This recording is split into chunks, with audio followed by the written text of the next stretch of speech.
গতকাল নবান্ন অভিযানে পুলিশি অত্যাচারের প্রতিবাদে বিজেপির পক্ষ থেকে ডাকা হয়েছে 12 ঘন্টার বাংলা বন্ধ। আজ এই বাংলা বন্ধ সফল করার লক্ষ্যে রাজ্যের বিরোধী দলনেতা পদযাত্রায় সামিল হন। এদিন নন্দীগ্রাম বাসস্ট্যান্ড থেকে বিডিও অফিস পর্যন্ত পদযাত্রায় পা মেলান। এদিন শুভেন্দু অধিকারী বলেন, এই বন্ধ সফল এবং দোষীর শাস্তি চাই। মমতা বন্দ্যোপাধ্যায়ের পদত্যাগ চান। এরপর একসাথে 3 জায়গায় অভিযানের ডাক দেবে বিজেপি।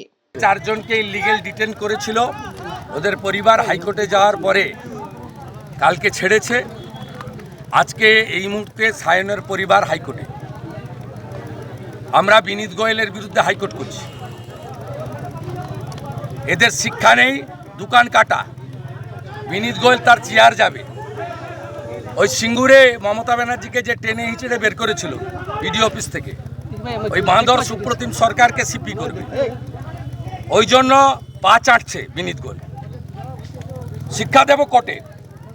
সায়ন লাহিড়ির পরিবারের সঙ্গে আমরা আছি, সায়নের সঙ্গে আছি। চারজনকে ধরেছিল, ওর পরিবার কালকে কোর্টে গেছিল, কাল সন্ধ্যায় এনে ছেড়েছে। কিন্তু আমরা কোর্ট করব, অ্যারেস্ট মেমো দেখাতে হবে। কেন ডিটেন দেখাতে হবে? এই গুন্ডামি বন্ধ করব।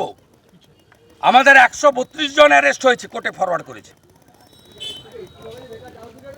প্রস্তুত থাকুন, একদিনে 3টে অভিযান হবে। কারা করবে জেনে যাবেন, কবে করবে জেনে যাবেন।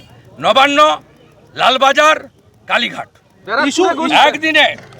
দফা এক দাবি এক, দফা এক দাবি এক, দফা এক।